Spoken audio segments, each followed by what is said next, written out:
नमस्कार साथियों, उम्मीद करता हूँ आप रोजाना स्टडी का टाइम निकाल रहे होगे। आज हम जॉन मिल्टन की एक बहुत ही इंपॉर्टेंट पोम है स्टडी करेंगे। इसको मैंने पढ़ाया हुआ है लेकिन मैं आपको रिवाइज कराऊंगा। शुरू करते हैं एमसीक्यू से। Why is on Shakespeare 1630। पूरी पोम का नाम है on Shakespeare 1630, considered an occasional lyric. इसे ओकेजनल लिरिक क्यों माना जाता है? बहुत आसान आंसर है, written as a song, A. B, celebrate करती है पोम शेक्सपियर के बर्थडे को, सी। इसमें याद करा गया एक खास इवेंट को, या डी, ये एक ड्रामेटिक प्ले का पार्ट है। देखो, ओकेजनल पोम का मतलब हो गया कि ये खास ओकेजन के लिए लिखी गई है। तो ऑन शेक्सपियर 1630 की बात करें तो इसे लिखा गया था 1630 में। जॉन मिल्टन ने लिखा था। जॉन मिल्टन ने ये पोम लिखी थी शेक्सपियर का जो प्लेस थे उनका सेकंड वॉल्यूम पब्लिश हो रहा था शेक्सपियर की डेथ के बाद में 1632 में। ये जो वॉल्यूम था इसे कहा गया था सेकंड फोलियो। फोलियो माने होता है पत्ती। उस जमाने में जो पन्ने होते थे उन्हें लीफ कहते थे, जो बुक के पन्ने होते लीफ, और फोलियो कह देते थे। तो सेकंड फोलियो ऑफ शेक्सपियर, इसमें शेक्सपियर के लगभग पूरे वर्क्स थे। इसमें ये पोम पब्लिश हुई थी तो एक खास मौके के लिए हुई थी, तो इसे ओकेजनल लिरिक कहेंगे। इसमें शेक्सपियर के जो पोम है, इसमें शेक्सपियर के जो उन्होंने बड़े कारनामे करे थे उनको याद किया गया था। यहां पे बात करते हैं इस पोम की, ऑन शेक्सपियर 1630, जो शेक्सपियर के प्लेस का सेकंड फोलियो था वो उसमें ये पब्लिश हुई थी, और सेकंड फोलियो पब्लिश हुआ था 1632 में। तो लिखी गई है 1630 में और पब्लिश हुई है 1632 में। इस डेट को ध्यान रखना है। और जब ये पोम पब्लिश हुई थी, प्रीफेस में हुई थी, जो शेक्सपियर के प्लेस थे वो एक के बाद एक थे, और शुरुआत में जो प्रीफेस था उसमें ये पोम पब्लिश हुई थी। इस पोम का पूरा नाम था an epitaph on the admirable dramatic poet William Shakespeare. ये पूरा टाइटल पेज पे पब्लिश हुआ था। एपिटाफ क्या होता है? एपिटाफ होता है जब किसी मृत व्यक्ति के लिए कुछ लिखा जाए या कहा जाए तो उसे हम एपिटाफ कहते हैं। तो एपिटाफ है एडमिरेबल प्रशंसनीय ड्रामेटिक पोएट विलियम शेक्सपियर। ये टाइटल पेज पर इस पोम के ऊपर लिखा हुआ था। इस पोम का दूसरा नाम है। इसका चाहे स्क्रीनशॉट ले लो। नेक्स्ट एमसीक्यू है, what type of stanza structure is used in on Shakespeare. इसमें कौन सा स्टैंजा स्ट्रक्चर यूज करा गया है? क्वाड्रेंस है 4 लाइंस का, कपलेट 2 लाइंस का है, फ्री वर्स है, या सिंगल स्टैंजा है? बहुत आसान है। ये एक ऐसी पोम है जिसमें केवल एक ही स्टैंजा है और वो स्टैंजा 16 लाइन का है। तो एक ही स्टैंजा 16 लाइन का ये है। एपिटाफ 16 लाइन का स्टैंजा है और ये हीरोइक कपलेट में लिखी गई थी ये पोम। हीरोइक कपलेट में, इसका मतलब क्या हो गया? हीरोइक कपलेट का मतलब, मान लो ये पहली लाइन है, ये दूसरी है, ये तीसरी है, पूरा एक ही स्टैंजा है, 16 लाइन तक एक ही स्टैंजा, कोई गैप नहीं है। तो ये वाली राइम जो है ये इससे मैच करेगी, ये वाली राइम इससे मैच करेगी। तो ये इस पोम की खासियत है, हीरोइक कपलेट में लिखी गई और एक ही स्टैंजा है। देख लो इसका। आगे बढ़ते हैं। अगर इसकी बात करें, हीरोइक कपलेट में लिखी गई है, और हीरोइक कपलेट जो होता है वो कहाँ यूज करा जाता है? वैसे बताया हुआ है मैंने। हीरोइक कपलेट यूज करा जाता है हीरोइक पोम्स लिखने में। यह जो नैरेटिव पोम्स है उसमें कई बार इसको यूज करा जाता है, और इसकी खासियत होती है कि ये कपलेट में होती है, 2 लाइंस होती हैं वो एक दूसरे से राइम करती हैं, और ये आयम्बिक पेंटामीटर में लिखा जाता है। Iambic pentameter, heroic couplet. Blank verse भी आयम्बिक पेंटामीटर में होता है। आयम्बिक पेंटामीटर का मतलब क्या हो गया? जो लाइन होगी उसमें 5 फीट होंगे, 1, 2, 3, 4, 5, और इसमें 5 फीट में 10 लेवल होते हैं। Unstressed, stressed, unstressed, stressed. ये ऐसे है जैसे कि belong, B, unstressed, long, stressed. इस तरह से ये चलती है। 10 सिलेबल होते हैं, 5 फीट होते हैं। आगे बढ़ते हैं, देख लो इसे चाहे। अब शुरू करते हैं पोम को। What needs my Shakespeare for his honoured bones. अब इसका मतलब पहले आप खुद निकालो। वॉट नीड्स, क्या जरूरत है? माई शेक्सपियर, मेरे शेक्सपियर को, फॉर हिज ऑनर्ड बोन्स, अपनी पवित्र सम्मानित हड्डियों के लिए। मेरे शेक्सपियर को क्या जरूरत है अपनी सम्मानित हड्डियों के लिए? मतलब क्या है, शेक्सपियर बहुत महान हस्ती है, उसे किसी मकबरे की, कोई ऐसी टूम कब्र की जरूरत नहीं है जो हम बना के उसको याद करें, क्योंकि वो इतना महान है। पूरी पोम में यही चीज जो है शेक्सपियर की महानता को याद करा गया है।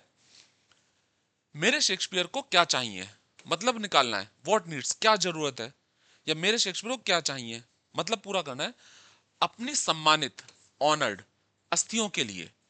ठीक है, मैच का हो रहा है लाइन पूरा, देखो इसे एक बार। The labour of an age. अब देखो यहां पे है ना, मीनिंग कभी निकालेंगे तो इस लाइन का मीनिंग नहीं निकलेगा, हमें ऊपर से मैच करना है। व्हाट नीड्स, क्या जरूरत है, the labour of an age, एक युग की मेहनत की, इन पाइल्ड स्टोन्स, पत्थरों का ढेर लगाकर जो हम युगों में कोई स्मारक बनाते हैं, उसकी क्या जरूरत है। जैसे पत्थरों का ढेर लगा के हमने कोई स्मारक बनाया, लेबर ऑफ एन एज, उसमें बहुत समय लगता है, एज एक युग लग जाता है, उसकी क्या जरूरत है, व्हाट नीड्स, क्या जरूरत है, ये ऊपर वाली लाइन से मैच होगा। क्या आवश्यकता है युगों में, एज युगों में मेहनत से बने पत्थरों के ढेर की, मैंने युगों में नहीं लिखा है, मीनिंग थोड़ा सा गड़बड़ा जाता है। क्या आवश्यकता, ये क्या आवश्यकता ऊपर से, देखो इसे लाइन को स्क्रीनशॉट बाद में ले लेना। और या हिज हैलोड रेलिक्स, उसकी पवित्र, हैलोड होता है पवित्र, जो रेलिक्स हैं, अवशेष हैं, शुड बी हिड, उन्हें छिपाया जाना चाहिए। या हम उसके जो पवित्र अवशेष हैं, विलियम शेक्सपियर से जुड़ी हुई जो पवित्र चीजें, उसकी किताबें हैं या उसकी निशानियां हैं, बेड है, कपड़े हैं, क्या उन्हें छिपा देना चाहिए, रख देना चाहिए संभाल कर, क्या इन चीजों की जरूरत है हमें स्मारक बना के। या उसके पवित्र अवशेषों, रेलिक्स को छिपा दिया जाए अंडर आ स्टार पॉइंटिंग पिरामिड, अंडर नीचे, स्टार पॉइंटिंग तारों को छूते पिरामिड के नीचे, हम बहुत ऊंचे पिरामिड बनाए जो तारों को छू रहे हो, मीन्स आसमान छूते पिरामिड को बनाए, उनके अंदर हम शेक्सपियर की जो पवित्र रेलिक्स हैं, अवशेष हैं, उनको छिपा देना चाहिए। देखो इसे स्क्रीनशॉट ले लेना। आगे, डियर सन ऑफ मेमोरी, बहुत इंपॉर्टेंट है, कई बार पूछा गया, इस पॉम में बहुत सारी इंपॉर्टेंट लाइन है। डियर सन ऑफ मेमोरी, स्मृति के, मेमोरी स्मृति के प्रिय पुत्र, स्मृति के प्रिय पुत्र, ग्रेट महान उत्तराधिकारी ऑफ फेम, महान उत्तराधिकारी प्रसिद्धि के, महिमा के, कैसे भी करना है, ठीक है, फेम माने प्रसिद्धि, महिमा, महान उत्तराधिकारी, हे स्मृति के प्रिय पुत्र, महिमा के महान उत्तराधिकारी। वॉट नीड्स डू, क्या जरूरत है तुम्हें, वॉट नीड डू, तुम्हें क्या जरूरत है, सच वीक, ऐसे कमजोर, विटनेस, गवाहों की, ऑन दाई नेम, अपना नाम याद रखने के लिए तुम्हें ऐसे कमजोर गवाहों की क्या जरूरत है। ये जो पिरामिड बनाए जाएं, मॉन्यूमेंट्स बनाए जाएं कई युगों में, पत्थरों का ढेर लगाकर, उनको बनाने की क्या जरूरत है तुम्हारे लिए, तुम बहुत महान हो। देखो इसे, डू, तुम, डू तुम, इन आर वंडर, हमारे आश्चर्य और चमत्कार में, तुम हमारे आश्चर्य और चमत्कार में, ठीक है, तुमने हमारे आश्चर्य और चमत्कार में, ये कुछ नहीं है, हमारे आश्चर्य और चमत्कार में, हैज बिल्ड, बनाया है, दाई सेल्फ, स्वयं के लिए, हमारे आश्चर्य और चमत्कार में तुमने स्वयं बनाया है, लाइव, लिव लॉन्ग मोन्यूमेंट, एक लंबे समय में स्मारक, एक लंबे समय तक चलने वाला स्मारक, कभी ना खत्म होने वाला स्मारक, लिव लॉन्ग मोन्यूमेंट, खुद के लिए तुमने अपने लिए एक स्मारक बना लिया है, हैज बिल्ट, बना लिया है अपने लिए, लिव लॉन्ग मोन्यूमेंट, जीवन भर टिकने वाला स्मारक, लिव लॉन्ग स्मारक। देखो इसे, बहुत इंपॉर्टेंट लाइंस हैं।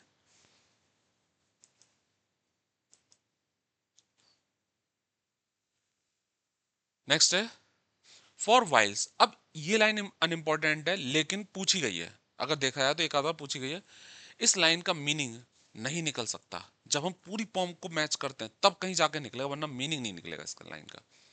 इस लाइन में क्या है, फॉर वाइल मीन्स जबकि, हमें नहीं लिखा हुआ है, हम इसमें मीनिंग को मैच करें, हमें शेम, शर्म आती है, स्लो, धीमी एंडेवरिंग आर्ट, एंडेवर होता है प्रयास करना, आर्ट कला। जब हम लिखते हैं तो हमें बहुत जो है धीमा टाइम, हमें बहुत टाइम लगता है लिखने में, आर्ट कला। हमें पॉम लिखने में बहुत टाइम लगता है, प्रयास करते हैं बहुत टाइम लगता है, तो हमें इस चीज की शर्म आती है। स्लो एंडेवरिंग आर्ट, धीमी एंडेवरिंग, बहुत प्रयास करते हैं तब कहीं जाके लिखा जाता है और हमें इस पे शर्म आती है। अब इस लाइन का मीनिंग जो मैंने लिखा है, जबकि हमें शर्म आती है अपनी धीमी लिखने के प्रयास में, ठीक है। द इजी नंबर्स फ्लो, अब ये जो लाइन है इसको अगर मीनिंग निकालोगे तो इजी नंबर्स फ्लो, तुम्हारे जो नंबर्स हैं वो आसानी से फ्लो होते हैं, तुम्हारे नंबर, दाई इजी नंबर्स, तुम्हारे नंबर संख्या आसानी से फ्लो होती है। मतलब क्या है, जो पॉम होती है उससे जब लिखा जाता है, मान लो आयम्बिक पेंटामीटर में लिखी गई है, तो उसमें क्या होता है, लाइन उसमें 5 फीट होते हैं, 10 सिलेबल होते हैं, तो इसे नंबर कह देते हैं। तो यहाँ पे है मतलब कविता, कविता की लाइन है। द इजी, तुम्हारी कविता आसानी से बहती है, तुम्हारे अंदर से कविता अंदर नहीं है, तुम्हारी कविता आसानी से फ्लो होती है। हमें बड़ा समय समय लगता है, स्लो एंडेवरिंग आर्ट, लेकिन तुम्हारी कविता आसानी से बहती है। एंड दैट ईच आर्ट, और प्रत्येक हार्ट, प्रत्येक व्यक्ति, लेकिन तुम आसानी से कर लेते हो, तुम्हारी कविता आसानी से बहती है, तुम्हारे अंदर से कविता आसानी से निकलती है। और प्रत्येक व्यक्ति, प्रत्येक heart, has from the leaves of thy unvalued values, has पढ़ा है, यहाँ पढ़ा है, हैज पढ़ा है, लीव्स पत्तियां, पत्तियां यहाँ पे क्या है, जो किताब के पन्ने, तुम्हारे जो वॉल्यूम है उनके पन्नों को, अनवैल्यूड कीमती किताब है, तुम्हारी कीमती किताबों के पन्नों को पढ़ा है प्रत्येक व्यक्ति ने। ईच हार्ट यहां से मैच हो रही है, तुम्हारी कीमती किताबों में पढ़ा है, मैंने नहीं लिखा है, तुम्हारी कीमती किताबों में पढ़ा है, ठीक है। देखो इसे एक बार, दोज डेल्फिक, डेल्फिक है रहस्यमयी, ठीक है, रहस्यमयी, स्पेलिंग गलत हो गई है, ठीक है, रहस्यमयी। दोज डेल्फिक, जो डेल्फिक रहस्यमयी, मिस्टिकल लाइंस हैं, विद डीप इंप्रेशन टुक, वो पूरा प्रभाव दिखाती हैं। जो मिस्टिकल लाइंस हैं, प्रभावित होता है। अब यहां से देखो, प्रत्येक व्यक्ति ने तुम्हारी कीमती किताबों को, अनवैल्यूड बुक्स को, हैथ पढ़ा है, कीमती किताबों के पन्नों को पढ़ा है, हैथ पढ़ा है, तुम्हारी कीमती किताबों के पन्नों को पढ़ा है, लिख दे रहा हूं मैं, के पन्नों को पढ़ा है, पढ़ा यहां पे है हैथ। दोज डेल्फिक लाइंस, रहस्यमयी लाइंस, वे डीप इंप्रेशन टुक, जो पूरा प्रभाव दिखाती हैं, पूरा प्रभाव दिखाती हैं, तो जब कोई पढ़ता है तो उस पर पूरा प्रभाव दिखाती हैं। इसका स्क्रीनशॉट ले लो, लास्ट की 4 लाइनें बची हुई हैं, आगे है, देन डू आर फैंसी, तुम हमारी कल्पना में, फैंसी हमारी कल्पना में, ऑफ इट्स सेल्फ बिलीविंग, बना देते हो बिलीविंग, दुख भरा, तुम हमारी कल्पना में स्वयं को दुख भरा बना देते हो। मीन्स हम जब सोचते हैं, ठीक है, तो हम अपनी कल्पना, हम तुम्हारे बारे में सोचते हो, हम खुद जो है दुख व्यक्त करने लगते हैं, तो तुम हमारी कल्पना में हमें दुख भरा बना देते हो, तो हम इस तरह तुम्हें याद करते हैं, हमारी इमेजिनेशन को दुख भरा बना देते हो, हम तुम्हें पढ़ते हैं और पढ़कर हम जो है दुख भरे हो जाते हैं, तो एक तरह से हम ही तुम्हें याद कर लेते हैं, तुम्हारे लिए मॉन्यूमेंट बनाने की जरूरत ही नहीं है कि मॉन्यूमेंट बनाया जाए, क्योंकि हम तुम्हारे पन्नों को पढ़कर हम खुद दुख भरे हो जाते हैं। डस्ट मेक अस मार्बल, और तुम मार्बल बना देते हो, मीन्स हमें ही स्मारक बना देते हो, मेक अस, देखो मेक अस मार्बल, हमें ही मार्बल बना देते हो, स्मारक बना देते हो, विद टू मच कंसीविंग, सोचकर, कंसीव सोचना, हम बहुत ज्यादा सोचते हैं तुम्हारे बारे में, पढ़ते हैं और सोचते हैं, और जब हम सोचते हैं तो तुम हमें ही स्मारक बना देते हो, मॉन्यूमेंट हमें ही बना देते हो, हमें बनाने की जरूरत नहीं मॉन्यूमेंट, तुम हमें ही स्मारक बना देते हो, तुम हमें ही मार्बल मॉन्यूमेंट में बदल देते हो, हमें ही स्मारक बना देते हो, हम तुम्हें ही सोचते हैं। अब तुम्हें ही सोचते हैं, यहाँ पे सिर्फ कंसीविंग लिखा है, तो हम तुम्हारे बारे में सोचते हैं और हम इस तरह मार्बल बन जाते हैं। एंड सो सेपल्कर्ड, और हम इस तरह एक समाधि वाली जगह बन जाते हैं, हम सेपल्कर होता है समाधि वाली जगह, पवित्र जगह बन जाते हैं। इन सच पॉम्प, पॉम्प होता है आभा, चमक, वैभव, पूरे वैभव के साथ में हम एक जो है समाधि स्थल बन जाते हैं पूरे वैभव के साथ में। और इस प्रकार सो तुम समाधिस्थ हो जाते हो, हमें जो है एक तरह से समाधि स्थल बना देते हो, सच पॉम्प डस्ट लाई, पूरे भव्यता के साथ। तो पूरी भव्यता के साथ में तो हमारे समाधि स्थल बना देते हो। देखो मीनिंग जो है वो थोड़ा बहुत इधर हो जाता है, ठीक है। अगर मैं मीनिंग निकाल रहा हूं और आप बाद में पढ़ोगे तो मीनिंग थोड़ा बहुत अलग होगा, उससे मतलब नहीं है, मेन है समझ में आना चाहिए। तो यहां पर जो है बहुत इंपॉर्टेंट लाइंस हैं। लास्ट लाइन है, दैट किंग्स फॉर सच अ टूम, की राजा भी ऐसी कब्र के लिए, ऐसे समाधि स्थल के लिए, किंग्स फॉर सच अ टू, राजा भी ऐसे समाधि स्थल के लिए वुड विश टू डाई, मरना चाहेंगे। तो ऐसा समाधि स्थल बना देते हो तुम हमारे अंदर ही, क्योंकि हम तुम्हें सोचते हैं और हम जो है दुख व्यक्त करने लगते हैं, कि ऐसा समाधि स्थल बना लेते हो कि राजा भी मरना चाहेंगे ऐसे समाधि स्थल को, राजा भी ऐसी समाधि पाने के लिए मरने की इच्छा करें। बहुत इंपॉर्टेंट लाइन है लास्ट की, स्क्रीनशॉट लगा रख लो। इसी के साथ में खत्म करते हैं पोम को।